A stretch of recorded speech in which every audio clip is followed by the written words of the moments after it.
Hello and welcome to another edition of Motor Cars Enthusiasts. Right off the bat on the old show today, let's talk a tad bit about Red Bull Racing.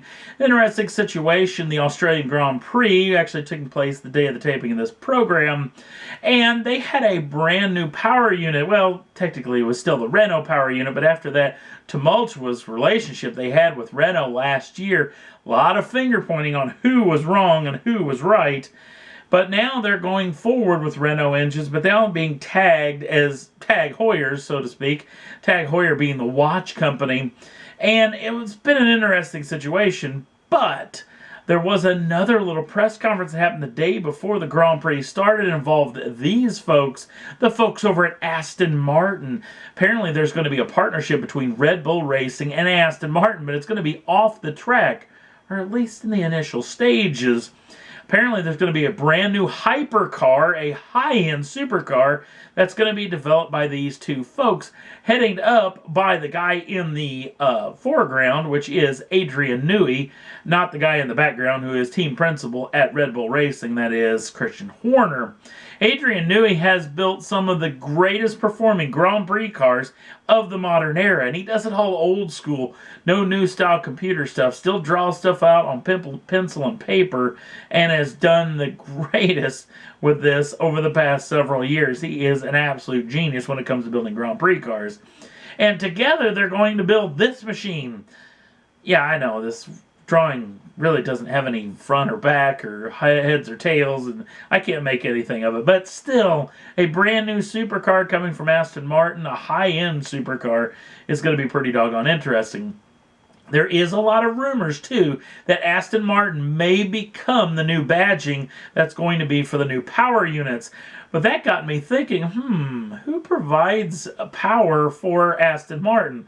Oh yeah, it's AMG and Mercedes-Benz. Just happens to be the top of the tree when it comes to Formula One technology right now. They finished 1-2 in the Australian Grand Prix. Yeah, that team is still on top of things, as all told. So, could Red Bull Racing be trying to do this in the back way to try to get some of those Mercedes power units? We'll have to wait and see on those fronts, but still interesting situation. And if anything, we're going to get a brand new hypercar out of this situation. They're talking like we may be able to get to see some real concept art, if not a prototype, by the end of the year. Next up on the list, well, with the New York Auto Show only a couple of days away, this is going to be one of the machines that's going to debut there. X was the Scion IA. Now you're looking at the brand new Toyota Yaris IA. It'll slip right into the Yaris family of automobiles. Now, not for sure how long it will last, depending on probably how much that they sell of these machines, whether it continues on as a Yaris or not inside of the Yaris family, or may just fade off into the background. Another machine may be in the similar situation is this machine, the old Scion IM, which now will be called the Toyota Corolla IM. Again, this may be a vehicle that may stick around with us for a while if it sells well enough, but it may also fall into the background as an ex-Corolla platform. So we'll have to wait and see on those fronts, but that's what's happening with a pair of the old Scions. We talked about in the last episode about this machine, the brand new Toyota 86 X Scion FRS. These are official brand new photographs of what the brand new Toyota 86 is going to look like and will debut at the New York Auto Show. There's actually a couple of little interesting insights because I've heard some stuff about this car where there could be some suspension upgrades and engine and power plant upgrades, which could be very, very exciting heading forward with this machine. So we'll keep you in tune. The New York Auto Show is only a couple of days away.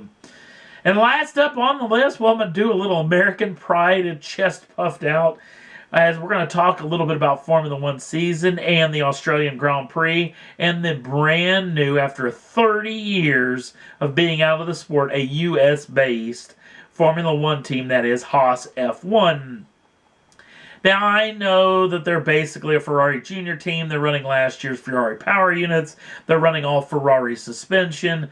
Not to mention the chassis was actually built by Dallara, which basically builds the entire lineup for the IndyCar series. So they had some really good credentials. But the fact that they finished, and the fact that they finished as well as they did, is a huge accomplishment. In fact, they tied the best ever debut for a brand new Grand Prix team, and that was the old Toyota Grand Prix team the last time they were in Formula One. And we all know how that ended, if you know anything about Formula One. It did not end well. Not to mention, Haas is probably only a fraction of what Toyota spent on that debut. They have way more personnel, way more of everything, funds and everything, because Gene Haas is actually doing this right out of his pocket, which is a huge statement. The sponsorship on this machine is basically his business, Haas Automation. He thought this would put his group in front of a bigger worldwide audience. In Formula One, there's no higher end sport to actually spend money on than Formula One. So now, I know that the race didn't go exactly as planned. Qualifying didn't go as well after that terrible situation with that new qualifying procedures.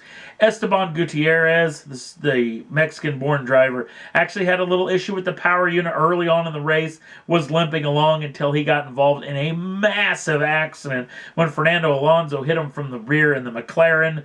If you haven't seen video of this, it is horrific. The sheer fact that not only Esteban Gutierrez is okay, but especially Fernando Alonso, after the flight that thing took, clobbering into the wall. It was a massive shunt, but to see Fernando walk out of that and be just a little bit sore is a miracle indeed, and we're really pleased to hear about that situation.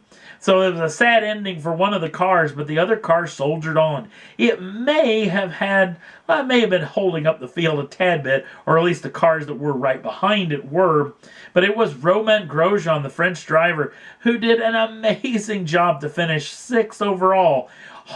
Gene Haas and the whole Haas F1 group were planning on just finishing the event, running all the laps, but to finish 6th overall and to score 8 points in the Formula One Championship is a finish that nobody could have actually come up with.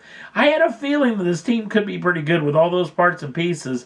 We all had pretty good pedigrees that this team could score points, but to finish 6th was amazing. In fact, Romain Grosjean came over the actual team radio and said, this was like a win to us, but I don't know where we finished. So it was pretty impressive, to say the least. The team got a lot of airtime on the world feed of Formula One, so it did a lot for Haas Automation. And I cannot be more proud of this Grand Prix team. It's going to be a very interesting season, seeing this move forward. And not to mention the fight at the top of the tree as far as Mercedes and Ferrari and the possible Red Bull resurgence and the junior Red Bull team running exceptionally well. This could be a very, very fun season indeed of Formula One, so cannot wait for the next race in Abu Dhabi. And that's all there was that I thought was worth talking about for this edition of Motor Cars Enthusiasts. Don't forget to like us over on the Facebook page. Links down in the show notes. Also, if you'd like to subscribe to the channel, you can do so at any time and get the first dibs on the brand new shows as soon as they come out. Thanks for watching. We'll see you again real soon.